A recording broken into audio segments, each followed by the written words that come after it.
Hello students, एक बार फिर से मैं आ गई हूँ नर्सिंग फाउंडेशन का नेक्स्ट चैप्टर लेकर। तो नेक्स्ट चैप्टर हमारा क्या है? हेल्थ केयर डिलीवरी सिस्टम है। अच्छा, आपको सारे जो होते हैं सारे लेक्चर्स के, नर्सिंग फाउंडेशन के भी, साइकोलॉजी के भी सारे लेक्चर्स के नोट आपको टेलीग्राम पर भी मिल जाएंगे और आपके नोट्स ऐप पर भी अवेलेबल हैं। एग्जाम मार्क के नाम से एक ऐप आया है, आप लोग उसे डाउनलोड करिए और आपको सारा नोट्स वहाँ पर मिल जाएगा। तो हम अपना चैप्टर शुरू करते हैं, देखते हैं हेल्थ केयर डिलीवरी सिस्टम में हमारा क्या क्या दिया गया है। सबसे पहले हम इंट्रोडक्शन देखते हैं, ठीक है।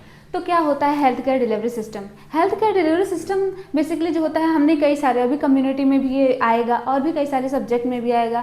तो बेसिकली इंडिया में जितनी भी हेल्थ सर्विसेज या फिर कहीं पर भी जितनी भी हेल्थ सर्विसेज प्रोवाइड की जाती हैं लोगों को, जिन जिन मीडियम के द्वारा कई कई लेवल पे प्रोवाइड की जाती हैं, वो सब कुछ मिला के जो होता है वो एक सिस्टम बनाता है, वो होता है हमारा हेल्थ केयर डिलीवरी सिस्टम, ठीक है। तो इसमें क्या दिया गया है मीनिंग में, देखते हैं। Network of services and resources that provide medical care to individual and communities, ठीक है। Health care system, health care delivery system जो है ये दोनों को, एक सिंगल इंडिविजुअल को भी और एक कम्युनिटी लेवल पर भी केयर प्रोवाइड करता है, ठीक है। और कैसे सर्विसेज होती हैं? Health care services, treatment services हो गई, डायग्नोस्टिक सर्विसेज हो गई और भी कई सारे सर्विसेज। और रिसोर्सेज में आपके कौन आएंगे? रिसोर्सेज में आपके मटेरियल रिसोर्सेज भी आ गए और आपके ह्यूमन रिसोर्सेज भी आ गए। ह्यूमन रिसोर्सेज में आपके एक्सपर्ट्स आ गए, आपके हेल्थ केयर प्रोफेशनल्स आ गए, ठीक है। तो ये सभी लोग मिलके, ठीक है, जो भी केयर प्रोवाइड करते हैं एक चैनल के थ्रू, एक सिस्टम के थ्रू, एक ऑर्गेनाइजेशन के थ्रू, तो वो हमारा क्या होता है? हेल्थ केयर डिलीवरी सिस्टम होता है, ठीक है। It includes primary, secondary and tertiary care, preventive services, rehabilitation, public health programs and specialized treatment. जो ओवरऑल ये सब कुछ, ये जितना हमने अभी पढ़ा, ठीक है, ये सारे ओवरऑल जो एक केयर देने के लिए नीड होता है, ये सारे फैक्टर, ये सब कुछ जो होता है हेल्थ केयर डिलीवरी सिस्टम के द्वारा प्रोवाइड किया जाता है, ठीक है। तो ये एक इसका बेसिक इंट्रोडक्शन हो गया, ठीक है। The system is supported by health professionals. Health professional हमारे जो होते हैं, जो कि ट्रेन पर्सनल्स होते हैं, ठीक है, ये हमारे ह्यूमन रिसोर्सेज होते हैं हेल्थ सिस्टम के लिए।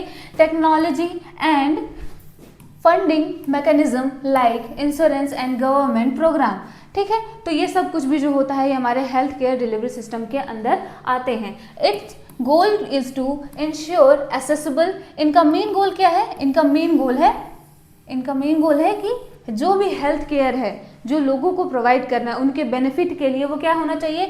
इंश्योर करना चाहिए, एसेसिबल होना चाहिए, अफोर्डेबल होना चाहिए और क्या? क्वालिटी हेल्थ केयर होना चाहिए, ठीक है। उन सारे सर्विसेज में ये तीनों जो होते हैं, ये फैक्टर उसमें मेंटेन होने चाहिए, ठीक। हेल्थ केयर फॉर ऑल, और ये बेस्ड होता है health care for all concept पे, ताकि सबको जो होता है एक होलिस्टिक केयर, एक ओवरऑल केयर प्रोवाइड किया जाए ताकि उनका हेल्थ मेंटेन रहे और अच्छा रहे। तो ये हमारा हेल्थ केयर डिलीवरी सिस्टम अच्छा हेल्थ प्रोवाइड करने के लिए काम करता है। इसका क्या डेफिनेशन है? तो इसका डेफिनेशन है, a health care delivery system refers to the organised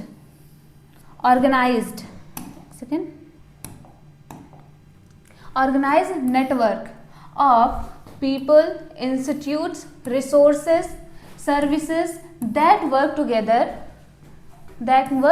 to deliver health care services to meet the health need of the population, ठीक है। तो ये जितने भी हैं हेल्थ केयर डिलीवरी सिस्टम क्या है? एक ऑर्गेनाइज्ड फॉर्म है, ठीक है, जिसमें क्या है? एक नेटवर्क है, जिसमें क्या है? लोग हैं, कुछ लोग हैं। वो लोग क्या होते हैं? हमारे जो भी ट्रेन पर्सनल्स हैं, ठीक है, इंस्टीट्यूशंस है, हमारे हॉस्पिटल्स हो गए, क्लिनिक्स हो गए, कई सारे डिस्पेंसरी, जो भी एक अलग लेवल पे प्राइवेट हॉस्पिटल्स, गवर्नमेंट हॉस्पिटल जो बनाए गए हैं, वो सब कुछ हमारे हो गए जो कि हेल्थ सर्विसेज प्रोवाइड करते हैं, वो इंस्टीट्यूट्स हो गए। रिसोर्सेज हमारे हो गए, जितने भी हेल्थ सर्विसेज देने के लिए रिसोर्सेज होती हैं, हमारे मटीरियल हो गई या फिर ह्यूमन रिसोर्सेज हो गए, and services that work together. ये सारे लोग जो होते हैं एक साथ मिलकर क्या करते हैं? एक जो होते हैं हॉलिस्टिक केयर प्रोवाइड करते हैं पूरे कम्युनिटी लेवल पे भी, इंडिविजुअल लेवल पे भी, ताकि उनका एक हेल्थ स्टेटस अच्छा बना रहे, ठीक है। तो ये इसका डेफिनेशन होता है हेल्थ केयर डिलीवरी सिस्टम का, ठीक है। अब according to the WHO health care delivery system का क्या मीनिंग है? अकॉर्डिंग टू द WHO, तो a health care delivery system, ठीक है, क्या है? एक health care delivery system is all the activities whose primary purpose to promote restore और मेंटेन हेल्थ, जिनका क्या है, जिनका 3 ही पर्पस है, क्या है, प्रमोट करना, मेंटेन करना और क्या, रिस्टोर करना। ये 3 मेंटेन करने के लिए, 3 फैक्टर मेंटेन करने के लिए जितनी भी जो होती हैं ऑर्गेनाइजेशंस हैं, जितने भी हमारे इंस्टीट्यूट्स हैं, काम करते हैं एक साथ हेल्थ को मेंटेन करने के लिए, तो ये सारे जो होते हैं हेल्थ केयर डिलीवरी सिस्टम के अंदर आते हैं। ठीक है, और क्या है इसमें, this includes the full range of services, ये इंक्लूड करता है full of range of services from health promotion से लेके, ठीक है, हेल्थ प्रमोशन से कैसे जो होता है एक अच्छा हेल्थ जो होता है कोई भी इंसान अचीव कर सकता है, उसके लिए हेल्थ प्रमोटिव जो होते हैं सर्विसेज दी जाती हैं। एंड प्रिवेंशन के लिए कैसे डिजीज़ का प्रिवेंशन किया जा सकता है, to diagnosis and treatment, rehabilitation and palliative care.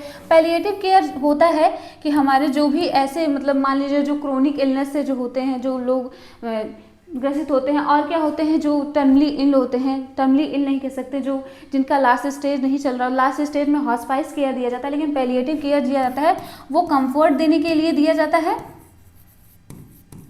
Comfort और सिम्टोमेटिक जो ट्रीटमेंट दिया जाता है वो हमारा पैलिएटिव केयर दिया जाता है। ठीक है, तो और हॉस्पाइस केयर क्या होता है, हॉस्पाइस केयर ये होता है कि लास्ट स्टेज में, हॉस्पाइस केयर जो होता है लास्ट स्टेज में जब उसका लाइफ जो होता है एंड स्टेज ऑफ लाइफ में ये केयर प्रोवाइड किया जाता है, ताकि जो होता है उसको एक कंफर्टेबल सिचुएशन मिले, वो कंफर्ट फील करे, और जो होता है उसका डेथ जो प्रोसेस है वो थोड़ा इजी हो सके, थोड़ा कम पेनफुल हो सके। ठीक है, तो ये हॉस्पाइस केयर उसलिए दिया जाता है, और ये कंफर्टेबल एंड सिम्टोमेटिक ट्रीटमेंट दिया जाता है, ये हमारा पैलिएटिव केयर में दिया जाता है। तो ये भी जो होता है हेल्थ केयर डिलीवरी सिस्टम में आता है। Delivered through various public and private health institutions, professionals and system. ठीक है, तो ये सारा, ये जितना भी केयर इसमें बताया गया, ये सब कुछ जो होता है वो हेल्थ केयर डिलीवरी सिस्टम में प्रोवाइड किया जाता है। ठीक है, तो ये इसमें इंडियन हेल्थ केयर जो होता है सिस्टम जो है वो कितने लेवल पे डिवाइड किया गया है, ये इसका एक फ्लो चार्ट है। तो बस इसका जो होता है आप इसका एक रिव्यू ले लीजिएगा, बस जानने के लिए, नॉलेज के लिए ये बहुत ज़रूरी है कि कितने लेवल पे जो होता है वो जो होता है इसको डिवाइड किया गया है। तो पब्लिक और प्राइवेट 2 सेक्शन में हमारा जो होता है इंडियन हेल्थ सिस्टम वो डिवाइडेड है। पब्लिक में हमारे जो होते हैं जो गवर्निंग बॉडी हैं, मिनिस्ट्री ऑफ हेल्थ हो गया, ठीक है, मिनिस्ट्री ऑफ डिफेंस हो गया, मिनिस्ट्री ऑफ हेल्थ में हमारे स्टेट एंड सेंट्रल आ गए। ठीक है, इसमें ministry of health and family welfare, ये सारे ऑर्गेनाइजेशंस होते हैं जो कि एक साथ मिलकर जो होते हैं हेल्थ सिस्टम को मेंटेन रखते हैं इंडिया में, और हेल्थ सर्विसेज को प्रोवाइड कराने के लिए रिस्पॉन्सिबल होते हैं। ठीक है, और भी कई सेक्शन है, मिनिस्ट्री ऑफ रेलवे हो गया, ये सारे जो होते हैं गवर्नमेंट के जो होते हैं वो पार्ट्स होते हैं, गवर्नमेंट एजेंसीज होते हैं जो कि हेल्थ सर्विसेज प्रोवाइड करने में अलग अलग सेक्शन में जो होते हैं हेल्प करते हैं। ठीक है, तो ये इसका एक फ्लो चार्ट है, एक बार आप लोग इसको रिव्यू कर लीजिएगा। ये प्राइवेट में क्या है, प्राइवेट में फॉर बेनिफिट एंड कुछ लोग जो होते हैं वो नॉन प्रॉफिट के लिए भी काम करते हैं। फॉर बेनिफिट में लिए हमारे पास multi speciality hospital and speciality hospital, nursing homes and private clinics होते हैं। वो लोग होते हैं जो कि ऑलरेडी एक्सपर्ट्स होते हैं, वो अपने जो होते हैं अपने फाइनेंस का जो होता है इस्तेमाल करके उसके बाद फिर प्रॉफिट के लिए ये सर्विसेज प्रोवाइड करते हैं लोगों को, और इसमें काफ़ी अच्छा खासा पैसा खर्च होता है।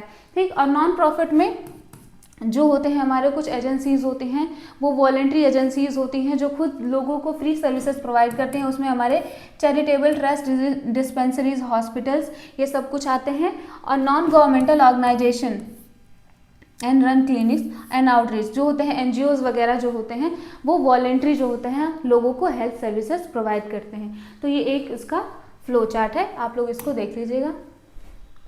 ठीक है, की कंपोनेंट क्या होता है हमारा हेल्थ केयर डिलीवरी सिस्टम का, इसमें बताया गया है कि क्या जो होते हैं की फैक्टर वो किसी भी अच्छे हेल्थ केयर डिलीवरी सिस्टम में प्रेजेंट होना ही चाहिए। ठीक है, तो इसमें क्या है, हेल्थ केयर प्रोवाइडर्स। ठीक है, सबसे पहली चीज़ तो जिन्हें जो होता है हेल्थ केयर देना है लोगों को, उनका होना ज़रूरी है। तो उनका होना ज़रूरी इसलिए है तो उनके पास अच्छी नॉलेज होनी ज़रूरी है, उनकी अच्छी ट्रेनिंग होनी ज़रूरी है, और उनके पास अच्छा स्किल होना ज़रूरी है। ठीक है, health care facilities, health care facilities, हर तरीके की हेल्थ केयर फैसिलिटीज़, चाहे वो रिहैबिलिटेटिव हो, चाहे वो डायग्नोस्टिक हो, चाहे वो क्यूरेटिव हो, ठीक है, हर तरीके की जो होनी चाहिए फैसिलिटीज़ सबको प्रोवाइड होनी चाहिए, हेल्थ फॉर ऑल होनी चाहिए, ठीक। Health insurance and finance mechanism, health insurance, अब जितने भी लोग हैं इंडिया में, ज़रूरी नहीं है कि सबके पास अच्छा फाइनेंशियल कंडीशन हो, पुअर लोग भी हैं और अच्छे लोग भी हैं, जो मिडिल क्लास लोग भी हैं, सबको जो होता है सबकी कंडीशन को ध्यान में रखते हुए health care delivery system plan होना चाहिए, ताकि सबको जो होता है हेल्थ सर्विसेज इक्वली प्रोवाइड किया जा सके।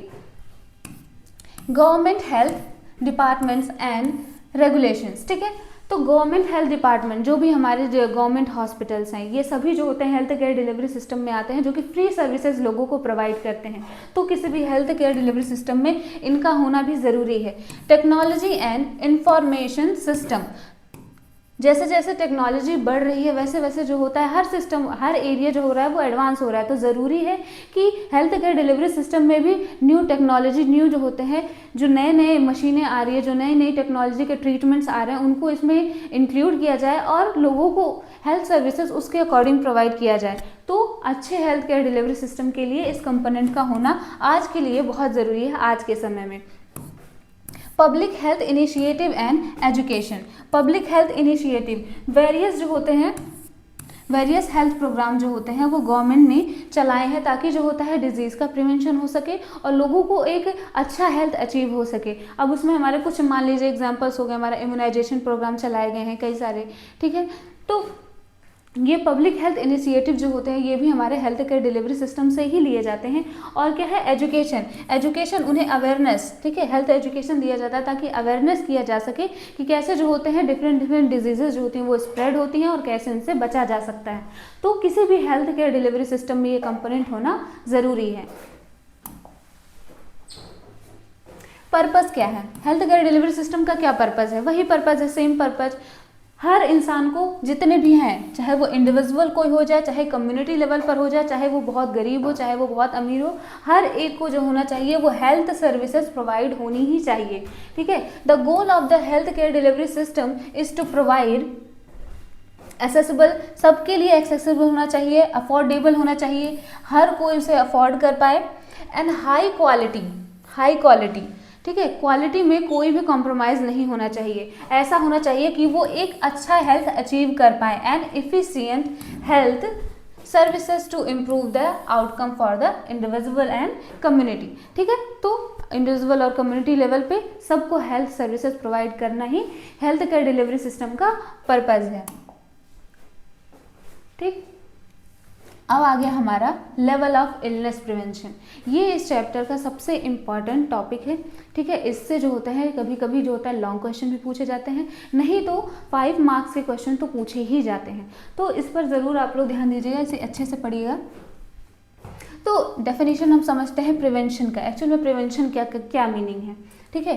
तो प्रिवेंशन में activities designed to protect patient और the member of the public from actual और पोटेंशियल थ्रेट, ठीक है, एक्चुअल और potential health threat. Actual threat क्या होता है, एक्चुअल थ्रेट वो है जो एग्जिस्ट कर रहा है, ठीक है, जो अभी प्रेजेंट टाइम में एग्जिस्ट कर रहा है और उसे क्या है, किसी भी पर्सन के हेल्थ को क्या कर रहा है, अल्टर कर रहा है, उसे हार्म कर रहा है। और पोटेंशियल क्या है, वो रिस्क फैक्टर हैं जो कि इन फ्यूचर जो होता है उसे बीमार कर सकते हैं, उसमें डिजीज कॉज कर सकते हैं, ठीक है, फ्यूचर में। और एक्चुअल जो होता है इन प्रेजेंट हो गया, एंड देयर हार्मफुल कॉन्सिक्वेंसेस, ठीक है, according to the dictionary of the epidemiology, ठीक है। इन्होंने जो होता है इस तरीके से प्रिवेंशन का एक डेफिनेशन जो होता है वो दिया गया है इसमें।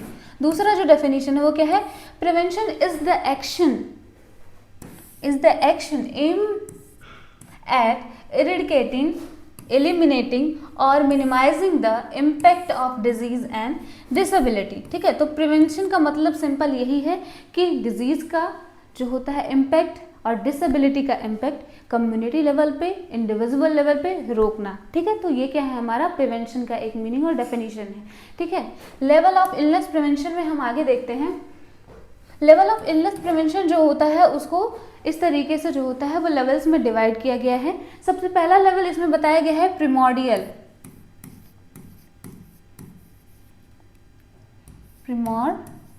प्रिमॉर्डियल प्रिवेंशन, ठीक है। सबसे पहला लेवल है प्रिमॉर्डियल प्रिवेंशन, ठीक। और दूसरा जो हमारा क्या है वो प्राइमरी है, ठीक, प्राइमरी प्रिवेंशन। तीसरा हमारा सेकेंडरी प्रिवेंशन है और चौथा हमारा टर्शियरी प्रिवेंशन है। और जो ये क्वार्टरनरी प्रिवेंशन जो होता है ये हमारा ऑप्शनल है, एडिशनल है। ये जो होता है बेसिकली वैसे तो नर्सिंग फाउंडेशन में ये चार ही टाइप बताए गए हैं, लेकिन ये हमारा एडिशनल है। इसको हम बस ऐसे नॉलेज के लिए समझ सकते हैं, ठीक। तो प्रिमॉर्डियल प्रिवेंशन में हम देखते हैं आगे क्या होता है, इसको और डिटेल में लेवल ऑफ प्रिवेंशन में क्या क्या होता है। तो इसमें बताया गया है, ये देखिए लेवल ऑफ प्रिवेंशन, ठीक है। लेवल ऑफ प्रिवेंशन में हमारा डिवाइड किया गया है। पहला हो गया हमारा प्रिमॉर्डियल प्रिवेंशन, दूसरा हो गया हमारा प्राइमरी, तीसरा हो गया सेकेंडरी और चौथा हो गया हमारा टर्शियरी, ठीक। इसमें क्या क्या होता है अलग अलग लेवल पे। तो टारगेट पॉपुलेशन प्राइमॉर्डियल लेवल पे जनरल पॉपुलेशन, ठीक है, जनरल हमारे लोग हो गए, ठीक। उनमें क्या करता है, इसमें क्या होता है एक्चुअली रिड्यूस करता है रिस्क फैक्टर को। तो प्राइमरी जो होते हैं प्रीमॉर्बिडल जो है लेवल पे डेवलपमेंट ऑफ रिस्क फैक्टर जो लोगों में डिजीज में एक्चुअली कॉज कर सकते हैं उनको रोकने का काम करता है, ठीक है। इस लेवल पे इस तरीके का काम किया जाता है। और दूसरा जो होता है प्राइमरी, इसमें क्या होता है ससेप्टाइल का मतलब क्या है, वो इंसान ऑलरेडी जो होता है ससेप्टाइल है कि डिजीज उसमें कॉज हो जाएगा, ठीक है, ऑलरेडी उस रिस्क फैक्टर के अंतर्गत आ चुका है। तो अब क्या करेंगे, अब इसमें इस तरीके का प्रिवेंशन करना है कि आपको उस रिस्क फैक्टर को रिमूव करना है ताकि फर्दर वो डिजीज में कन्वर्ट ना हो, ठीक है। तो क्या करते हैं, रिड्यूस करते हैं डिजीज इंसिडेंस को, ठीक।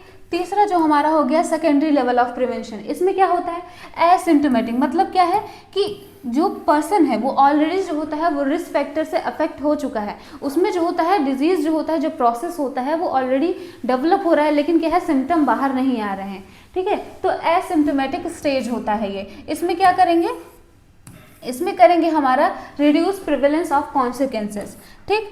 तो फर्स्ट डिफेक्ट और लेजन, तो इसमें क्या करते हैं सिम्टोमेटिक तो आ जाते हैं, ठीक। तो अब इस लेवल पे मैनेज करते हैं डायग्नोस्टिक टेस्ट करके या फिर जो होते हैं हेल्थ प्रोफेशनल से कांटेक्ट करके। इसमें अभी हम और डिटेल्स इसके देखेंगे, इसमें आगे दिए हुए हैं। टर्सरी लेवल पे क्या है सिम्टोमेटिक, टर्सरी लेवल पे सिम्टम्स डेवलप हो जाते हैं, ठीक है। उसमें डिजीज के सिम्टम माइल्ड से मॉडरेट से लेकर सीवियर तक के सिम्टम आने शुरू हो जाते हैं। इसमें क्या करेंगे रिड्यूस कॉम्प्लिकेशन और डिसेबिलिटी, इसको कम करने के लिए काम करेंगे। और इसके लिए हम क्या करेंगे ट्रीटमेंट क्यूरेटिव मेथड्स लेंगे, डायग्नोस्टिक मेथड्स यूज करेंगे, ठीक। अगर कोई एक्शन नहीं लेंगे तो क्या होगा, अगर कोई एक्शन नहीं लेंगे तो डिसेबिलिटी होगी और डेथ होगा, ठीक है, फाइनल। तो ये हमारा पूरा हो गया लेवल ऑफ प्रिवेंशन, ठीक। तो underlying clinical course of disease जो होता है ये इसमें दिया गया है। अगर सेकेंडरी वाला स्टेप कंप्लीट नहीं हुआ तो होगा फर्स्ट डिफेक्ट और लेजन, ठीक। और अगर टर्शियरी वाला लेवल नहीं कंप्लीट हुआ तो फर्स्ट सिम्टम आएगा, ठीक है। और यहाँ पर जो होता है क्या होगा डेथ एंड डिसेबिलिटी होगी, ठीक है। तो ये हमारा हो गया लेवल ऑफ प्रिवेंशन। इसका एक ओवरऑल समरी है, इसका डिटेल्स जो होता है देखते हैं हम, ठीक। प्रिमॉर्डियल में क्या होता है मेंटेन अप्रोप्रिएट वेट। अच्छा, इसमें मैंने जैसे कि बताया कि रिस्क फैक्टर को प्रिवेंट करना होता है, तो इसमें कैसे हम रिस्क फैक्टर को प्रिवेंट कर सकते हैं। तो पहले क्या करेंगे, कैसे मेंटेन करेंगे, अप्रोप्रिएट वेट मेंटेन करना है, ठीक है, क्योंकि वेट भी कई सारे डिजीजों का कॉज बनता है, ओबेसिटी कॉज करवाता है, ठीक। Blood pressure, lipids and glucose जो होता है इन सभी चीज़ों को मेंटेन रखना है ताकि जो होते हैं डिजीज़ के लिए रिस्क फैक्टर ना डेवलप हो, ठीक। और क्या है प्राइमरी में क्या है,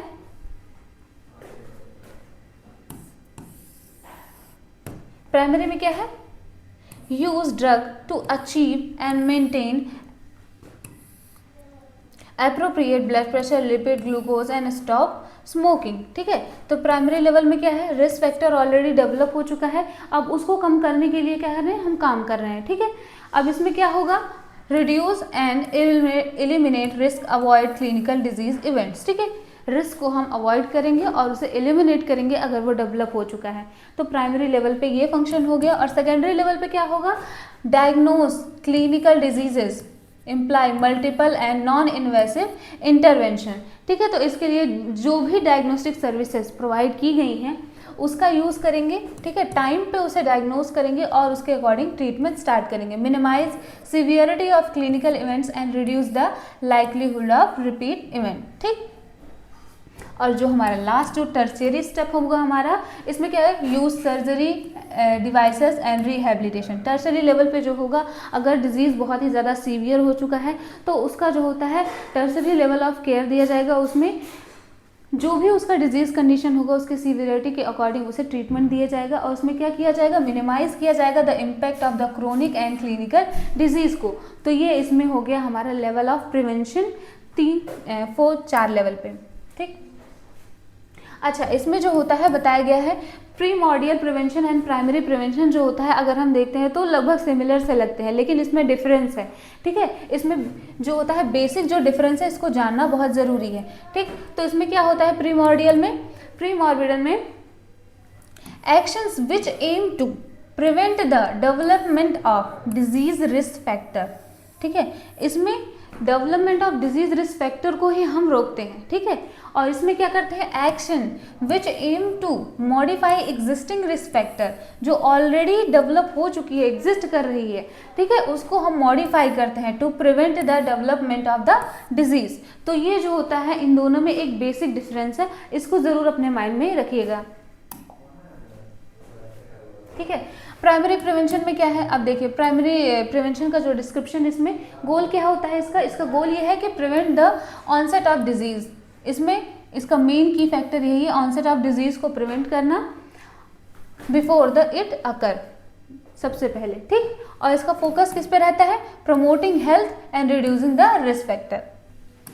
हेल्थ प्रमोटिव सर्विसेज इसमें दी जाती हैं और रिस्क फैक्टर को रिड्यूस किया जाता है, ठीक है। इसके कुछ एग्जांपल्स है, क्या क्या सर्विसेज इसमें होंगी, इम्यूनाइजेशन किया जाता है, ठीक है, इम्यूनाइजेशन किया जाता है ताकि जो होता है कोई भी कम्युनिकेबल डिजीज जो होता है किसी भी इंसान को वो ना हो। हेल्थ एजुकेशन दिया जाता है, एंटी स्मोकिंग एंड कंपेनियन, ठीक है, एंटी स्मोकिंग कंपेनियन, ये एक इसका एग्जाम्पल दिया गया है। हेल्थ एजुकेशन रिलेटेड टू हर एक चीज़ से दिया जाता है, किसी भी रिस्क फैक्टर से रिलेटेड दिया जाता है, डिजीज़ के इन्फेक्शन से रिलेटेड दिया जाता है ताकि उससे बचा जा सके। सैनिटेशन एंड क्लीन वाटर, ये भी जो होता है हमारा health promotive and preventive services के अंतर्गत आता है। Nutritional programs and use of seat belt और हेलमेट्स, ताकि रोड ट्रैफिक एक्सीडेंट से बचा जा सके, ठीक है। तो ये हमारा रिस्क फैक्टर प्रिवेंशन के लिए कुछ एग्जाम्पल्स हैं जो कि सर्विसेज प्रोवाइड की जाती हैं प्राइमरी इलनेस प्रिवेंशन में, ठीक है। सेकेंड क्या है, सेकेंडरी प्रिवेंशन। सेकेंडरी प्रिवेंशन का क्या गोल होता है, detect and treat the disease in early stage, ठीक है। मेनली ये है कि इसको डायग्नोस करो टाइम से और उसको ट्रीट करो ताकि वो सीवियरिटी तक जाए ही ना। फोकस क्या है, early diagnosis and prompt intervention, early diagnosis and prompt intervention. Examples क्या क्या इसमें सर्विसेज आती हैं, ठीक है, क्या क्या एक्शंस लिए जाते हैं, स्क्रीनिंग टेस्ट, ठीक है। फॉर एग्जांपल इसमें दिया गया है मैमोग्राम, ब्लड प्रेशर चेक, ठीक है, ये एक तरीके का स्क्रीनिंग टेस्ट है। और क्या है, regular medical checkups, routine checkups according to the age. अब जैसे एल्डरली हो गए, ठीक है, अब उनमें ज़्यादा चांसेस होते हैं किसी भी डिजीज़ को डेवलप होने, क्योंकि उनकी इम्यूनिटी भी अब धीरे धीरे घट रही होती है और जो होते हैं उनके बॉडी के मेटाबॉलिक सिस्टम भी जो होता है चेंज हो रहा होता है। तो इस स्टेज पे ज़रूरी है कि उनका डेली रूटीन चेकअप करवाया जाए, ठीक है। तो किसी भी ह्यूमन की लाइफ में जब उनका ओल्ड स्टेज है, ज़रूरी है कि वो अपने शेड्यूल में रूटीन चेकअप का जो होता है शेड्यूल प्लान करें, ठीक, अच्छे हेल्थ के लिए। Early treatment of disease and quarantine during outbreaks, ठीक है, कोई भी इन्फेक्शन होता है या फिर कोई ऐसी डिजीज़ होती है तो ज़रूरी से जो होता है वो क्वारंटीन जो होता है वो मेंटेन करना ताकि इन्फेक्शन और ज़्यादा फैले नहीं। तो ये हमारा हो गया सेकेंडरी प्रिवेंशन, ठीक है, जिसमें अर्ली डिटेक्शन मेन फोकस होता है। टर्शियरी लेवल पे क्या होता है गोल, टर्शियरी लेवल पे होता है reduce the impact of an ongoing illness और injury with long term effect, ठीक है। इसमें बेसिक फोकस ये होता है रिहैबिलिटेशन पे and improving the quality of life. Tertiary life में मेन फोकस यही है कि आपको जो होता है उसका जो डिसेबिलिटी कॉजिंग फैक्टर है उसको रिमूव करना है, ठीक है।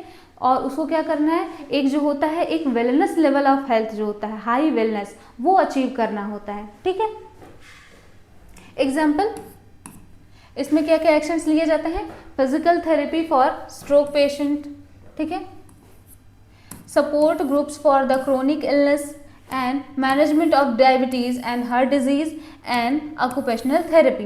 तो ये जो होते हैं कुछ एक्शंस होते हैं जो कि टर्सरी स्टेज में लिए जाते हैं ताकि अच्छा हेल्थ अचीव हो सके। ठीक है, अब क्वार्टरनरी प्रिवेंशन जो मैंने बताया था कि ये एडिशनल है, इसमें बेसिकली क्या होता है, goal avoid to reduce unnecessary excessive medical intervention. इसमें ये दिया गया है कि जब होता है अननेसेसरी मेडिकल इंटरवेंशन की वजह से कभी कभी भी होता है जो होता है वो डिजीज डेवलप होने का रिस्क डेवलप हो जाता है। ठीक है, focus protect patient from over medicalisation. अब फॉर एग्जांपल हम इसमें मान लेते हैं कि आज के समय में जो होता है कोई भी जो होता है डिजीज़ का जो ट्रीटमेंट बिना किसी डायग्नोस्टिक टेस्ट के नहीं होता, यूएसजी, एक्सरे, ये सारी चीज़ें तो एमआरआई होती ही होती हैं। तो ये सारे जो होते हैं ये रेडियो एक्टिव चीज़ें जो होती है, रेस से ये सब होता है। तो अगर ओवर एक्सपोजर इसका होता है तो इसका जो होता है हेल्थ पर इसका नेगेटिव इम्पैक्ट भी पड़ सकता है। तो क्वार्टरनरी जो होता है स्टेज यही बताता है कि कैसे जो होता है ओवर जो होता है डायग्नोस्टिक चीज़ें या फिर ओवर मेडिकल सर्विसेज का यूज़ करके बेनिफिट के बजाय हम अपने आप को नुकसान ना पहुंचा ले, इन सारी चीज़ों का इस स्टेज में ध्यान रखा जाता है। ठीक है, तो उसके एग्जाम्पल हैं अवॉइडिंग अननेसेसरी डायग्नोस्टिक टेस्ट और treatments and promoting ethical and evidence based practice. ठीक है, तो इन दो जो होता है एक्शंस को फॉलो करके हम फर्दर एक बार अगर हम डिजीज से क्योर भी हो चुके हैं या फिर हमें कभी डिजीज नहीं हुआ है हम बच सकते हैं। ठीक है, तो क्वार्टरनरी लेवल भी जो होता है हमारा इंपॉर्टेंट है, स्पेशली आज के समय के लिए। अब आ गया हमारा next topic, level of care. Level of prevention हमारा कंप्लीट हो चुका है, इसको ज़रूर आप लोग अच्छे से पढ़िएगा, ये इंपॉर्टेंट है। लेवल ऑफ केयर अब देखते हैं, ये भी जो होता है लेवल ऑफ प्रिवेंशन से थोड़ा बहुत रिलेटेड है।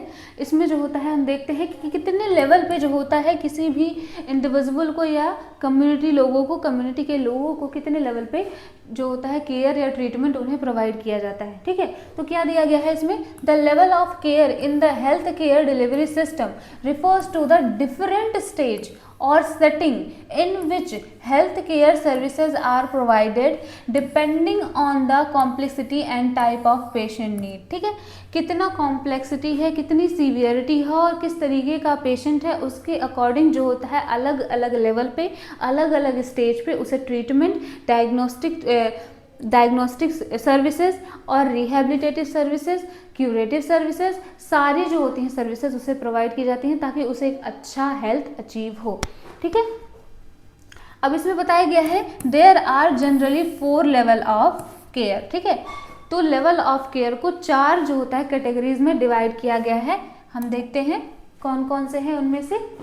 तो सबसे पहला जो होता है लेवल ऑफ केयर हमारा है प्राइमरी लेवल ऑफ केयर। ठीक है, प्राइमरी लेवल ऑफ केयर को हम कैसे समझ सकते हैं, definition, the first point of contact between individual and the health care system.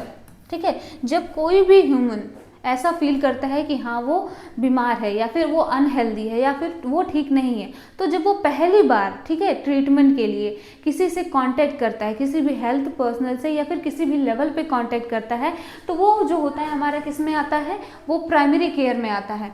ठीक है, इसमें क्या होता है, इसमें हेल्थ सिस्टम, हेल्थ केयर जो होता है वो किससे प्रोवाइड किए, कौन कौन प्रोवाइड करता है, इसमें होता है जनरल प्रैक्टिशनर्स। ठीक है, जनरल प्रैक्टिशनर जो होते हैं, जो हमारे जो होते हैं छोटे मोटे, मान लीजिए हमारे family doctors, for example family doctors जो छोटे मोटे हमारे सिम्टम्स आते हैं उनको मैनेज के लिए, मान लीजिए फीवर, वोमिटिंग, इन सारी चीज़ों को मैनेज करने के लिए जो होते हैं फैमिली डॉक्टर। ठीक है, वो हमारे जनरल जो होते हैं वो हमारे प्रैक्टिशनर्स होते हैं जो कि हमें फर्स्ट जो होते हैं प्राइमरी लेवल पे केयर प्रोवाइड करते हैं। ठीक, nurses, community and community health worker. ठीक है, ये जो होते हैं ये प्राइमरी लेवल पे जो होते हैं हमें हेल्थ सर्विसेज प्रोवाइड करते हैं जिनसे हमारा पहला इंटरेक्शन होता है। ठीक, अब आ गया इसमें क्या क्या सर्विसेज इंक्लूड होते हैं। ठीक है, पहला है हेल्थ प्रमोशन एंड एजुकेशन। ठीक है, हेल्थ प्रमोशन एंड एजुकेशन, ऐसी चीज़ें, ऐसी सर्विसेज उन्हें प्रोवाइड की जाती हैं जो उन्हें हाई लेवल के हेल्थ तक ले जा सके, और एजुकेशन प्रोवाइड किया जाता है ताकि वो प्रिवेंट कर सके डिजीज़ को, ठीक है, प्रिवेंट कर सके और आगे जो होता है प्रमोट कर सके हेल्थ को, ठीक है, प्रमोट कर सके हेल्थ को।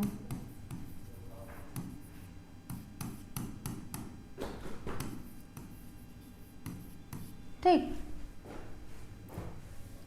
डिजीज प्रिवेंशन, ठीक है, सेम मैंने बताया। Diagnosis and treatment of common illness, management of chronic condition, ठीक है, diabetes, management of chronic condition, मान लीजिए डायबिटीज हो गया, हाइपरटेंशन हो गया, and referral to higher level of care. अब फॉर एग्जांपल इसमें मान लीजिए जैसे कि हमारा CHC लेवल हो गया, ठीक है, हमारे कम्युनिटी हेल्थ सेंटर्स हो गए, हमारे प्राइमरी हेल्थ सेंटर्स हो गए, जो कि इस तरीके की सर्विसेज प्रोवाइड करती हैं। जो भी हमारे विलेज के लोग होते हैं, ठीक है, रूरल एरिया के लोग होते हैं, वो सबसे पहले जो होते हैं इन्हीं जगहों पर जाके जो होते हैं अपनी प्रॉब्लम, अपनी डिजीज़ के बारे में बताते हैं, और जो होता है वहाँ से केयर, इस तरीके की सर्विसेज वहाँ से रिसीव करते हैं, ठीक है। तो ये हमारा हो गया प्राइमरी लेवल ऑफ केयर में। दूसरा है secondary level of care. Secondary level of care का मीनिंग क्या है? Specialized medical services provide after referral from primary care, ठीक है। हमारा प्राइमरी सेंटर मान लीजिए जो भी था, ठीक है, वहाँ पर पहला इंटरेक्शन हुआ, तो वहाँ पर जो होते हैं, वहाँ पर उन्होंने अपनी तरफ से उनका ट्रीटमेंट किया, उनसे जितना हैंडल हुआ उतना किया, नहीं हुआ तो उन्होंने आगे रेफ़र किया, हायर लेवल पे रेफ़र किया, ठीक है। तो वो हायर लेवल पे क्या हो रहा है, वहाँ पर स्पेशलाइज्ड मेडिकल सर्विसेज दी जा रही हैं, ठीक है। वहाँ पर उनसे भी ज़्यादा ट्रेन पर्सनल्स हैं, उनसे भी ज़्यादा जो होते हैं टेक्नोलॉजी यूज़ हो रही है, उनसे ज़्यादा जो होता है इक्विपमेंट है, ठीक। तो वो एक हाई क्वालिटी लेवल ऑफ जो होते हैं हेल्थ सर्विसेज प्रोवाइड कर रहे हैं, and provide after referral from the primary care. इसका मीनिंग ये है, एंड प्रोवाइडेड बाय, वहाँ पर कौन कौन से होते हैं? स्पेशलिस्ट होते हैं, कार्डियोलॉजिस्ट हो गए, डर्मेटोलॉजिस्ट हो गए, hospital based out patient clinics. तो ये सारे जो होते हैं हमारे सेकेंडरी लेवल ऑफ केयर में आ गए। क्या क्या सर्विसेज इंक्लूडेड है इस लेवल पे? पहला है स्पेशलिस्ट कंसल्टेशन, क्योंकि इस लेवल पे जो होता है वो हाई क्वालिटी के लेवल की सर्विसेज आ रही हैं, तो इसमें जो होता है एक्सपर्ट्स होते हैं, स्पेशलिस्ट होते हैं जो कि हेल्थ सर्विसेज प्रोवाइड करते हैं। दूसरा क्या हो गया? Diagnostic test. डायग्नोस्टिक टेस्ट में हमारे एक्सरेज आ गए, लैब टेस्ट आ गए, USG आ गए, ये सारी चीज़ें जो होती हैं ये इस लेवल पर प्रोवाइड की जाती हैं। शॉर्ट टर्म हॉस्पिटलाइजेशन, इस लेवल पे जो होता है अगर उन्हें नीड है उनके सिम्टम्स को मैनेज करने के लिए, उनकी कंडीशन को मैनेज करने के लिए, तो शॉर्ट टर्म हॉस्पिटलाइजेशन की सर्विसेज भी जो होती हैं इस लेवल पे प्रोवाइड की जाती हैं। एंड माइनर सर्जरीज, ठीक है, माइनर सर्जरीज, ताकि उनके सिचुएशन को हैंडल किया जा सके। अब इसमें मान लीजिए ये सारी सर्विसेज जो होते हैं, मान लीजिए हमारे डिस्ट्रिक्ट हॉस्पिटल लेवल पे ये सारी सर्विसेज प्रोवाइड की जाती हैं लोगों को, ताकि उनके सिचुएशन, उनके हेल्थ को, उनके डिजीज़ कंडीशन को मेंटेन किया जा सके, कंट्रोल किया जा सके। तीसरा लेवल ऑफ केयर क्या है? Tertiary. Tertiary level of care में क्या होता है? Highly specialized care for complex and advance medical condition, ठीक है। मान लीजिए कोई ऐसा कंडीशन हो गया जिसका ट्रीटमेंट पॉसिबल नहीं है, ठीक है, उसके लिए एडवांस एक्सपर्ट्स की ज़रूरत है, एडवांस टेक्नोलॉजी की ज़रूरत है, और मटेरियल और इक्विपमेंट की ज़रूरत है, तो वहाँ पर जो होता है tertiary level of care include हो जाता है, ठीक है। अब इसमें जो होता है कौन कौन से लोग आते हैं? स्पेशलाइज्ड हॉस्पिटल और मेडिकल सेंटर, ठीक है। अब मान लीजिए हमारा टर्शियरी लेवल पे, फॉर एग्जांपल मान हमारा मेडिकल कॉलेज लेवल हो गया, ठीक है। मेडिकल कॉलेज लेवल पे जो होते हैं हमारे अच्छे ट्रेन पर्सनल्स होते हैं, एक्सपर्ट्स होते हैं, ठीक है, और यहाँ के लेवल पे जो होते हैं टेक्नोलॉजी भी अच्छी यूज़ होती है, ठीक, with advance equipment and staff. तो इस लेवल पे जो होता है वो टर्शियरी लेवल ऑफ केयर दिया जाता है, और जो भी कॉम्प्लेक्स डिजीजेज हैं, क्रोनिक डिजीजेज हैं, उनको जो होता है ट्रीट किया जाता है, ठीक है। तो ये हमारा टर्शियरी लेवल ऑफ केयर है, ठीक। क्या क्या सर्विसेज आएंगी इनमें? तो पहला हो गया हमारा इंटेंसिव केयर यूनिट, ICU हो गया, ठीक है। ICU की सर्विसेज जो होती है इस लेवल पे प्रोवाइड की जाती हैं। जब किसी भी पेशेंट का कंडीशन जो होता है वो क्रिटिकल होता है तो उन्हें ICU में रखा जाता है। And major surgeries, open heart surgeries for example, ठीक है, मेजर हार्ट सर्जरीज इस लेवल पे की जाती हैं। एंड कैंसर ट्रीटमेंट, जो कि एक जो होता है एक फैटल डिजीज़ है, जिसका जो होता है जिसमें ठीक होने के चांसेस बहुत ही कम होते हैं, पर अगर अर्ली स्टेज पे आ जाते हैं तो इसमें ट्रीटमेंट हो जाता है। ठीक है, ऑर्गन ट्रांसप्लांटेशन हो गया, न्यूरो सर्जरी होगी, तो ये सारे केसेस हो गए, ये हमारे क्रिटिकल होते हैं और ये हमारा टर्सरी लेवल पे डील किया जाता है। ठीक है, तो ये टर्सरी लेवल की सर्विसेज हो गई। क्वार्टरनरी लेवल, ये भी क्या है हमारा ऑप्शनल है। ठीक है, इसमें क्या होता है, an extension of tertiary care. ठीक है, इसको जो होता है टर्सरी केयर का ही एक एक्सटेंशन समझा जा सकता है। Care with even more specialized and experimental treatment. ठीक है, इसमें जो होता है टर्सरी लेवल का ही आता है, पर इसमें जो होता है थोड़ा सा जो होता है उससे थोड़ा एडवांस किया जाता है, थोड़ा मॉडिफाई किया जाता है। ठीक है, इसमें क्या क्या होता है, सुपर स्पेशलिटी आते हैं हमारे। ठीक है, रिसर्च इंस्टीट्यूट्स आते हैं जो कि हेल्थ सर्विसेज प्रोवाइड करते हैं एडवांस लेवल पे। क्या क्या हेल्थ सर्विसेज है इसमें, एक्सपेरिमेंटल मेडिसिन और सर्जरीज। ठीक है, अब मान लीजिए जैसे कि एडवांस टेक्नोलॉजी का जो हमारा यूज है, जैसे कि रोबोट सर्जरी। ठीक है, आज के समय में, and clinical trial, highly rare और कॉम्प्लेक्स मेडिकल केसेस। तो ये जो होते हैं सर्विसेज हमारा क्वार्टरली लेवल पे प्रोवाइड किया जाता है, जो कि हमारा टर्शियरी का ही एक ब्रांच माना जा सकता है, उसका एक सब पार्ट माना जा सकता है। ठीक है, तो हमारा लेवल ऑफ केयर जो हो गया यहाँ पर खत्म हुआ। ठीक, तो level of prevention, level of care, ये दोनों इंपॉर्टेंट है, इसको जरूर अच्छे से पढ़िएगा। अगला जो टॉपिक है वो क्या है, type of health care agencies. कौन कौन सी ऐसे ऑर्गेनाइजेशंस है, ऐसी बॉडीज हैं जो कि हेल्थ सर्विसेज प्रोवाइड करती हैं, वो हमारी हेल्थ केयर एजेंसीज होती हैं। ठीक है, अब इसमें आ गया क्या, health care agencies are organization that provide health services to individual and communities. ठीक है, नेक्स्ट क्या है, they can be categorized based on ownership, function and the type of care provide. ठीक है, जो हेल्थ केयर एजेंसीज हैं वो इन factor पर जो होती हैं वो डिपेंड करती है और इनके अकॉर्डिंग जो होता है वो डिवाइडेड है। ठीक, तो ये बॉडी जो हेल्थ केयर एजेंसीज है, जो हेल्थ, तो टाइप ऑफ एजेंसीज में सबसे पहला हमारा है गवर्नमेंट एजेंसीज। ठीक है, तो गवर्नमेंट के थ्रू जो हमारे बनाए गए हैं, जो भी हमारे हॉस्पिटल्स बनाए गए हैं, क्लिनिक्स बनाए गए हैं, जो कि फ्री सर्विसेज प्रोवाइड करते हैं, वो हमारे गवर्नमेंट हॉस्पिटल्स, गवर्नमेंट एजेंसीज हैं। उनमें क्या है हमारा, देखते हैं, लोकल एंड स्टेट एंड और नेशनल गवर्नमेंट। ठीक है, लोकल लेवल पे भी, स्टेट लेवल पे भी और नेशनल लेवल पे भी जो होते हैं गवर्नमेंट के द्वारा जो होते हैं गवर्नमेंट इंस्टीट्यूट जो होते हैं, ऑर्गेनाइजेशन जो होते हैं वो बनाए गए हैं, जो कि हर एक इंडिविजुअल से लेके कम्युनिटी लेवल तक जो होते हैं हेल्थ सर्विसेज प्रोवाइड करते हैं। ठीक, फॉर एग्जाम्पल इसमें है पब्लिक हॉस्पिटल्स। ठीक है, प्राइमरी हेल्थ सेंटर, ये भी गवर्नमेंट जो होता है, गवर्नमेंट के थ्रू जो होता है ये चलाया जाता है। एंड और नेशनल हेल्थ प्रोग्राम। ठीक है, नेशनल हेल्थ प्रोग्राम जो होते हैं ये गवर्नमेंट के थ्रू जो होते हैं वो चलाए जाते हैं, लोगों में अवेयरनेस क्रिएट करने के लिए वेरियस डिजीजेस के बारे में और उनके प्रिवेंशन के बारे में। Health ministries department, ministry of health and family welfare and CDC and WHO, ये सारे जो होता है ये ऑर्गेनाइजेशन है जो कि जितने भी हेल्थ सर्विसेज हैं, जितने भी हेल्थ केयर ऑर्गेनाइजेशंस हैं, उनको कोऑर्डिनेट करते हैं, उनको कंट्रोल करते हैं और गाइडलाइंस देते हैं, ताकि जो होता है उसका फंक्शन एप्रोप्रिएट बना रहे।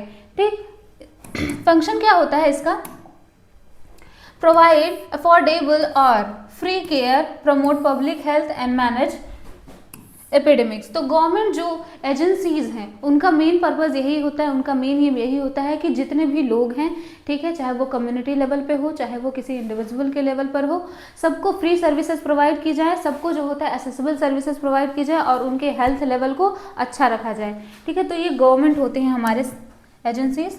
नेक्स्ट क्या है, नेक्स्ट में है हमारा सेकेंड प्राइवेट एजेंसीज। प्राइवेट वो एजेंसीज होती हैं जो होते हैं प्रॉफिट बेस्ड पे हैं। ठीक है, इसमें क्या होता है, इंडिविजुअल ग्रुप्स और कॉर्पोरेट्स। ठीक है, इंडिविजुअल ग्रुप्स एंड कॉर्पोरेट इसको चलाते हैं। ठीक, कोई इंडिविजुअल भी हो सकता है और कोई कॉर्पोरेट सिस्टम भी हो सकता है जो इसको चलाता है। ठीक है, for example private hospitals and clinics. ठीक है, specialist centre and diagnostic lab, ये सारे जो होते हैं वो प्राइवेट जो होते हैं, इनको लाइसेंस प्रोवाइड किया जाता है और ये अपने फाइनेंस पर उसको चलाते हैं और उसका जो होता है कंट्रोल, उसका फाइनेंस कंट्रोल, उसका फंक्शन कंट्रोल सब कुछ अपने बेसिस पे करते हैं। ठीक है, फंक्शन क्या होता है इसका भी वही फंक्शन है। ठीक है, प्रोवाइड स्पेशलाइज्ड और general care often at a cost to the patient. मतलब क्या है कि ये लोगों को जो होते हैं स्पेशलाइज्ड सर्विसेज प्रोवाइड करते हैं और कॉस्ट जो होता है अपने जो भी उनका वो है फंक्शन है, जो भी वो केयर प्रोवाइड करते हैं उसका कॉस्ट कंट्रोल भी वो खुद करते हैं। तो ये हमारे प्राइवेट जो होते हैं एजेंसीज होती हैं। तीसरा क्या है, वॉलेंट्री एजेंसीज जो होती हैं, ये जो होते हैं कुछ ग्रुप ऑफ मेंबर्स होते हैं जो वॉलेंटरीली अपनी मर्जी से जो होते हैं लोगों के लिए काम करते हैं, उनके हेल्थ के लिए काम करते हैं। तो ये जो होते हैं उस तरीके के ऑर्गेनाइजेशंस में आता है। तो non profit organisations that offer health services often for specific cause are undeserved population. ठीक है, ये नॉन प्रॉफिट में आता है। ये कुछ लोग जो होते हैं अपनी मर्जी से करते हैं, लोगों के लिए बेनिफिट के लिए करते हैं। फॉर एग्जांपल इसमें हमारा आ गया रेड क्रॉस। ठीक है, रेड क्रॉस जो होता है ये भी एक तरीके का जो होता है वॉलेंट्री ऑर्गेनाइजेशन है जो कि लोगों के हेल्थ के लिए, उनके बेनिफिट के लिए जो होता है वो काम करता है। ठीक है, medicine sense for entrance, doctor without border. ठीक है, ये भी एक तरीके का जो होता है ऑर्गेनाइजेशंस में ही है जो कि इस तरीके के फ्री सर्विसेज लोगों को प्रोवाइड करता है ताकि उनका हेल्थ बेनिफिट हो सके, उन्हें हेल्थ सर्विसेज मिल सके। ठीक है, लोकल हेल्थ फोकस चैरिटीज़। ठीक है, ये भी जो होता है फ्री सर्विसेज प्रोवाइड करने का काम करता है। फंक्शन क्या होता है, हेल्थ एजुकेशन प्रोवाइड करना, डिजास्टर में रिलीफ देना एंड फ्री मेडिकल कैंप्स लगाना, इनका जो होता है फंक्शन होता है। लोगों को इस तरीके से वो फ्री हेल्थ सर्विसेज प्रोवाइड करते हैं, ये हमारे वॉलेंट्री में होते हैं। नेक्स्ट क्या है, military and arm force medical services. जो मिलिट्री सेक्शन है हमारे कंट्री का, वहाँ पर जो होता है उनका एक अलग जो होता है मेडिकल सिस्टम बनाया गया है, वहाँ पर अलग तरीके की ट्रेनिंग भी की जाती है। ठीक है, तो वहाँ पर एक अलग ब्रांच ही है उनको सर्विसेज प्रोवाइड करने का। ठीक है, वो क्या करते हैं, arm forces personals and their families. ठीक है, उनके जो फैमिलीज हैं और जो हमारे आर्मी मेंबर्स हैं उनको हेल्थ सर्विसेज प्रोवाइड करते हैं, उनके केयर में जो होते हैं वो हेल्प करते हैं। ठीक है, फॉर एग्जांपल हमारे आर्मी मेडिकल कॉर्प्स हो गए, ठीक, एंड मिलिट्री हॉस्पिटल्स हो गए। ठीक, ये सारे लोग जो हो गए ये एक स्पेसिफिक सेक्शन में यानी हमारे मिलिट्री सेक्शन में काम करते हैं। पांचवा क्या है, एजुकेशनल एंड रिसर्च इंस्टीट्यूट्स। ठीक, एजुकेशनल और रिसर्च इंस्टीट्यूट जैसे कि यूनिवर्सिटीज़ हो गई, ठीक, कॉलेज हो गया, वहाँ पर जो होते हैं इस तरीके हेल्थ सर्विसेज प्रोवाइड करते हैं।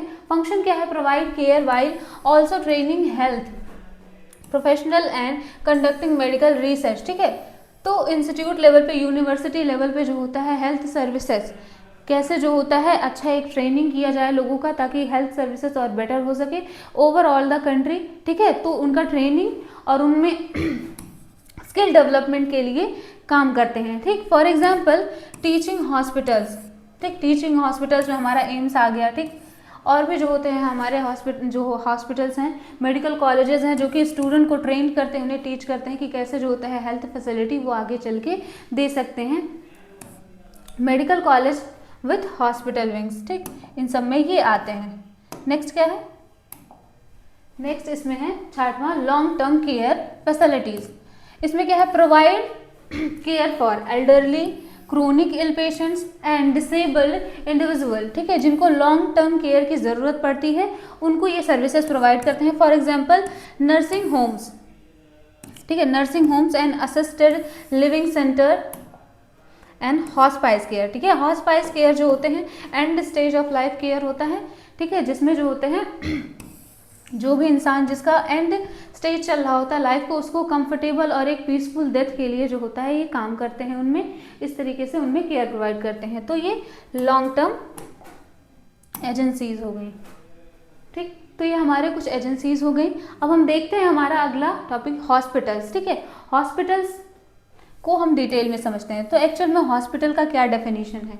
ठीक, a hospital is an organised facility for the care और treatment and management of the patient, ठीक है, एक ऑर्गेनाइज्ड बॉडी है, ठीक है, हर एक लेवल से। मान लीजिए उसमें रिसोर्सेज भी हैं, उसमें ह्यूमन रिसोर्सेज हैं, उसमें इक्विपमेंट्स हैं, मटेरियल्स हैं, सब कुछ एक पूरा स्ट्रक्चर बिल्डिंग है, सब कुछ मेंटेन किया गया है, ऑर्गेनाइज किया है, ताकि एक क्वालिटी केयर, हेल्थ केयर लोगों को प्रोवाइड किया जा सके, ठीक।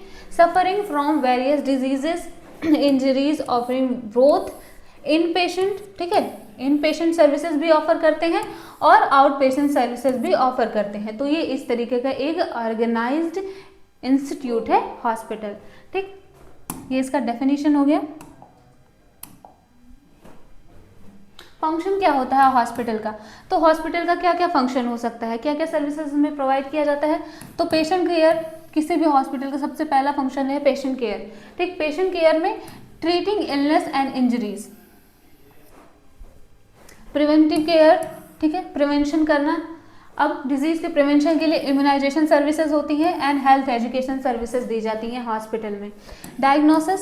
डायग्नोसिस में through labs, through scans and through various test जो भी किए जाते हैं उनके थ्रू जो होता है अर्ली डिटेक्शन ऑफ डिजीज जो होता है, इस तरह की सर्विसेज जो होते हैं वो हॉस्पिटल्स में दी जाती हैं। ट्रेनिंग, ठीक है, हमारे मेडिकल कॉलेज हो गए, जो भी होते हैं स्टूडेंट्स को क्या करते हैं, ट्रेन करते हैं, उन्हें एजुकेट करते हैं, स्किल डेवलपमेंट में भी हेल्प करते हैं, ताकि वो आगे चल के जो होते हैं एक एक्सपर्ट बन सके और एक क्वालिफाइड और स्किल्ड जो होता है प्रोफेशनल बन सके हेल्थ केयर सेटिंग में।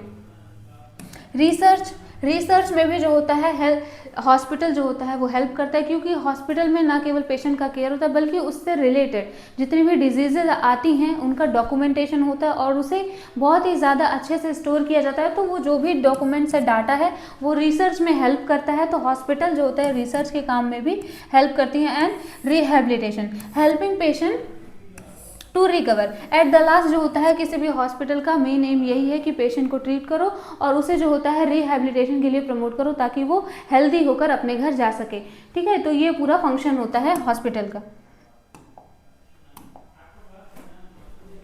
टाइप ऑफ हॉस्पिटल्स, ठीक है, टाइप ऑफ हॉस्पिटल जो होता है ये एक फ्लो चार्ट है जिसमें बताया गया है गवर्नमेंट एंड नॉन गवर्नमेंट के बेसिस पे कि कैसे जो होता है वो पूरा डिवाइडेड है हेल्थ सिस्टम, ठीक है।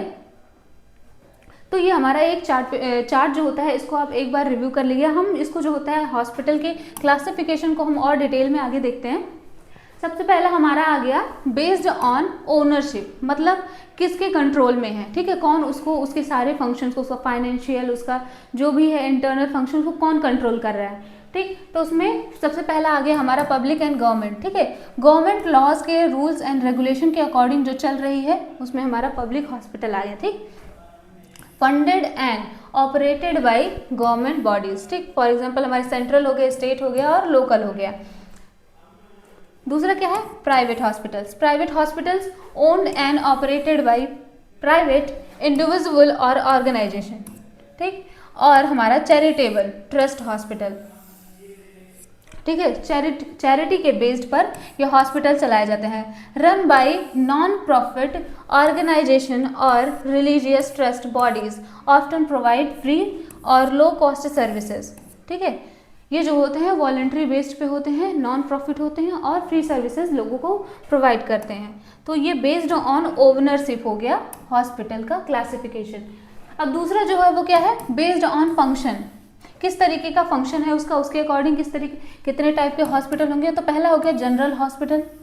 जनरल हॉस्पिटल में क्या होता है provide a wide range of services including surgery, internal medicine and paediatrics, मतलब हर तरीके का जो भी है, हर तरीके का जो नीड है हेल्थ केयर के लिए वो जो होता है जनरल हॉस्पिटल में प्रोवाइड किया जाता है, ठीक। और दूसरा क्या है इसमें स्पेशलिटी हॉस्पिटल। स्पेशलिटी मतलब जो स्पेसिफिक जो होता है किसी भी सिस्टम का जो होता है ट्रीटमेंट करने के लिए, जैसे कि मान लीजिए रेस्पिरेटरी सिस्टम का कोई डिजीज हुआ तो उसके लिए जो होता है स्पेशलिटी है, कार्डियोवैस्कुलर के लिए स्पेशलिटी है, ठीक। तो focus on one area of medicine, किसी एक एरिया ऑफ मेडिसिन पे ये फोकस करता है, ठीक। ये बेस्ड ऑन फंक्शन हो गया। इसमें क्या है बेस्ड ऑन फंक्शन, ठीक है, बेस्ड ऑन फंक्शन हो गया। अगला क्या है ठीक, अगला जो होता है टाइप ऑफ हॉस्पिटल जो होता है on the number of bed, कितने नंबर ऑफ बेड की कैपेसिटी है किसी भी हॉस्पिटल पे, उसका जो होता है यहाँ पर कैटेगरी बताई गई है। तो कैटेगरी में सबसे पहला है स्मॉल हॉस्पिटल। ठीक है, स्मॉल हॉस्पिटल में जो होते हैं कितने होते हैं, लेस देन 100 बेड होते हैं, लेस देन 100 बेड। और किस तरीके का जो होता है इसमें सर्विसेज होता है, usually provide basic health care services often found in rural और स्मॉल अर्बन एरियाज। ठीक है, बेसिक हेल्थ केयर सर्विसेज हो गए, जैसे कि माइनर जो सिम्टम्स, साइन एंड सिम्टम्स आते हैं उनको मैनेज करने के लिए ये स्मॉल हॉस्पिटल जो हो गए। ठीक, मीडियम हॉस्पिटल, मीडियम हॉस्पिटल में हमारे आ गए 100 से 500 बेड नंबर के। ठीक, किस तरीके की सर्विसेज होंगी, offer a wide range of medical services and specialities. ठीक है, यहाँ पर जो भी डिजीजेज होंगी, ठीक है, उनको ट्रीटमेंट दिया जाएगा, उनका डायग्नोस्टिक जो होता है केयर किया जाएगा, और उनको जो होता है फर्दर हायर लेवल पे जो होता है यहाँ से रेफर भी किया जाएगा। तो ये हमारा मीडियम हॉस्पिटल लेवल पे आता है। लार्ज हॉस्पिटल लेवल पे क्या है, more than 500 bed, more than 500 bed से ज़्यादा होगा।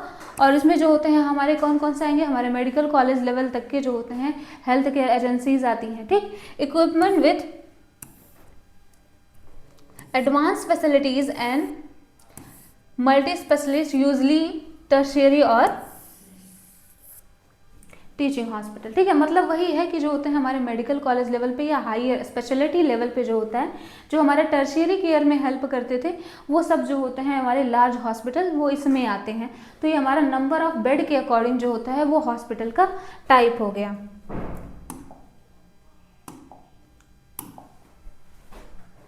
According to the objective. ठीक है, अकॉर्डिंग टू द ऑब्जेक्टिव क्या होगा इसका classification, teaching and training hospital.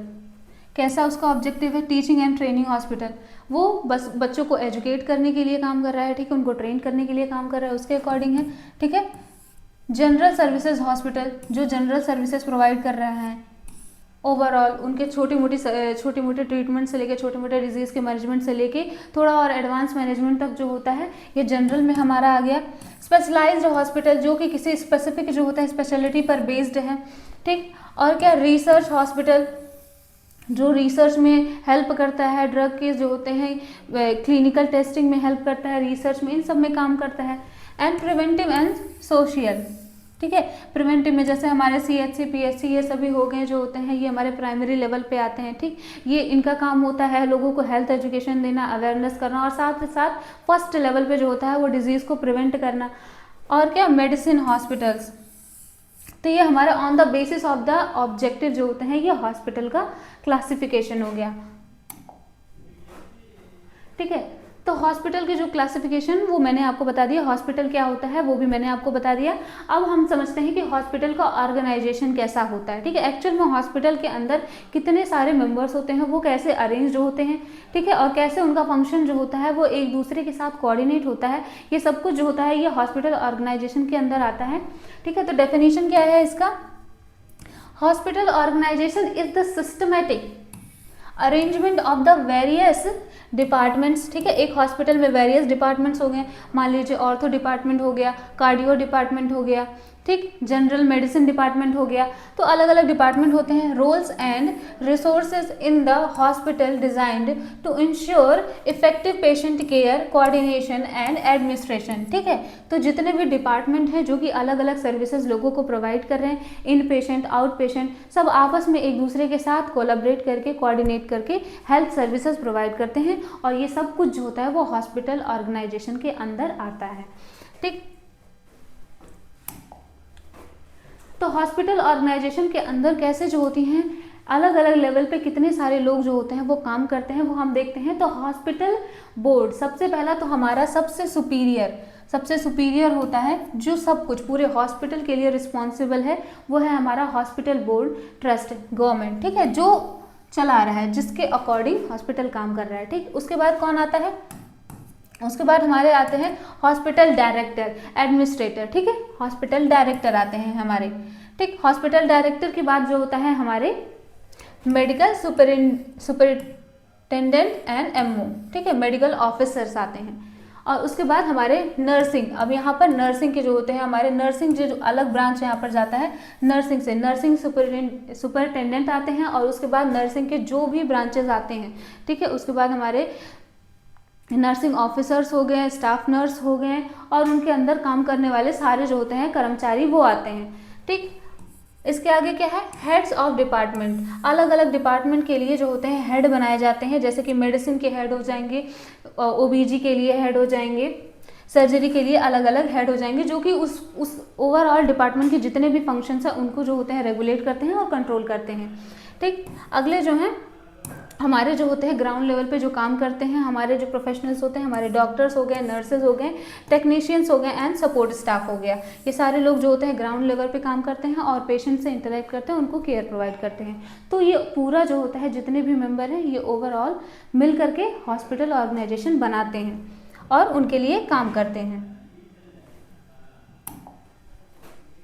ठीक। नेक्स्ट क्या है, member of hospital health care team, तो कितने जो होते हैं वो मेंबर्स होते हैं जो किसी भी हेल्थ केयर टीम में प्रेजेंट होते हैं और हेल्थ केयर सर्विसेज प्रोवाइड करते हैं, ये जो होते हैं उनमें इस टॉपिक में इन्हें बताया गया है। तो सबसे पहले जो हमारा आता है, सबसे पहला नाम अगर हेल्थ की बात आती है तो सबसे पहले हमारे डॉक्टर आते हैं, ठीक है। डॉक्टर जो कि मेन है, जो ट्रीटमेंट प्रोवाइड करते हैं, जो केयर प्रोवाइड करते हैं, ठीक। रोल क्या होता है, diagnose illness, plan treatment and perform surgeries, ठीक है। इनका रोल यही है कि वो क्यूरेटिव सर्विसेज देते हैं। टाइप्स, जनरल फिजिशियंस हो गए, ठीक है, जनरल फिजिशियंस हो गए, ओवरऑल जो होते हैं ओवरऑल देखते हैं। स्पेशलिस्ट हो गए हमारे, कार्डियोलॉजिस्ट हो गए, न्यूरोलॉजिस्ट हो गए, सर्जन्स हो गए एंड एनेस्थीसिया डिपार्टमेंट में काम करने वाले एक्सपर्ट्स हो गए। तो ये जो होते हैं हमारे कुछ इनके स्पेशलिस्ट हो गए, ठीक, डॉक्टर्स में। अगले जो हमारे टीम मेंबर हैं वो नर्सेस, ठीक है। डॉक्टर्स के बाद हमारा सेकेंड नंबर पे कौन आता है, नर्सेज। नर्सेज क्या करते हैं, provide bed side care, administer medication, assist in the procedure, ठीक है, ये तो काम करते हैं। और इसके साथ साथ क्या है, एडमिनिस्ट्रेटिव में भी नर्सेज काम करते हैं, ठीक है। पेशेंट के डॉक्यूमेंटेशन से लेके कितना जो होता है ओवरऑल वार्ड का मैनेजमेंट होता है, ये सब कुछ काम भी नर्सेज जो होती हैं वो इन द क्लिनिकल वो करती हैं। टाइप्स में इसमें कौन कौन से आएंगे, हमारे रजिस्टर नर्स आ गई, ठीक, रजिस्टर नर्स, नर्स प्रैक्टिशनर्स हो गए एंड आईसीयू और ओटी नर्स, ठीक है। आईसीयू में जो होते हैं वो हमारे स्पेशलाइज्ड ट्रेन नर्सेज होती हैं, जो कि स्पेशली जो होते हैं आईसीयू के लिए ट्रेंड होती हैं, वहाँ के चीज़ों को, वहाँ के कंडीशन को मैनेज करने के लिए होती हैं। तो ये हमारे नर्सेज की भी जो होती हैं कुछ टाइप्स हैं जो कि अलग अलग हॉस्पिटल सेटिंग में डिपार्टमेंट में काम करती हैं। अगले जो हमारे टीम मेंबर होंगे वह है फार्मासिस्ट, ठीक है। फार्मासिस्ट जो कि मेडिसिन के लिए जो होते हैं काम करते हैं, जितनी भी दवाएं आती हैं उनसे डील करते हैं, ठीक है। Prepare and dispense medications, prepare करना और डिस्पेंस करना, advise on drug interaction and doses, ठीक है। चौथे जो हैं हमारे वो क्या है, लेबोरेटरी टेक्नीशियंस, जो कि लैब में जो होते हैं काम करते हैं, जो भी डायग्नोस्टिक टेस्ट किया जाए, चाहे वो ब्लड टेस्ट हो गया, चाहे वो सीरम टेस्ट हो गया, कल्चर हो गया, ये सारे काम जो होते हैं वो लैब टेक्नीशियंस करते हैं। इसमें जो होता है perform blood test, urine test, biopsies etc जो होते हैं ये लैब टेक्नीशियन करते हैं। नेक्स्ट जो मेंबर होंगे वो हमारे हो गए रेडियोलॉजिस्ट। रेडियोलॉजिस्ट जो भी हो गए हमारे यूएसजी डिपार्टमेंट में हो गए, हमारे एक्सरे जो भी एमआरआई मशीन्स वगैरह, ये जो भी जो होते हैं ये टेक्नोलॉजी, ये भी जो मशीनें ये यूज़ करते हैं, ये इसके एक्सपर्ट होते हैं रेडियोलॉजी टेक्नीशियंस, ठीक है। और ये डायग्नोस्टिक इवेल्यूएशन में जो होते हैं ये हेल्प करते हैं किसी भी डिजीज़ को। फिजियोथेरेपिस्ट, फिजियोथेरेपिस्ट का क्या रोल है, help patient recover movement and function through therapy and exercise. Physiotherapist basically जो होते हैं बॉडी के मूवमेंट के लिए जो होते हैं उनको ठीक से जो होते हैं मूव करते हैं एक अलग तरीके की टेक्निक से, ताकि जो होते हैं बॉडी के जॉइंट्स, बॉडी के मसल्स जो होते हैं वो कोऑर्डिनेटेड रहें और प्रॉपर फंक्शन करें। तो फिजियोथेरेपिस्ट एक अलग तरीके के जो होते हैं ट्रेन पर्सनल होते हैं जो इस तरीके से काम करते हैं उनकी ओवरऑल बॉडी के अच्छे फंक्शन के लिए। नेक्स्ट क्या होंगे हमारे इसी में, अच्छा जितने भी जो होते हैं टीम मेंबर्स थे उनको मैंने एक्सप्लेन कर दिया। तो हेल्थ केयर डिलीवरी सिस्टम में जितने भी सिलेबस में टॉपिक थे वो सारे इस चैप्टर में कंप्लीट हो चुके हैं। आप लोग पूरे चैप्टर को अच्छे से पढ़िएगा। इसमें 2 टॉपिक जो होते हैं बहुत इंपॉर्टेंट है, एक हमारा लेवल ऑफ इलनेस प्रिवेंशन और एक होता है लेवल ऑफ केयर। हॉस्पिटल भी इंपॉर्टेंट है, इसको ज़रूर पढ़िएगा। ठीक, तो अच्छे से पढ़िए। Thank you so much.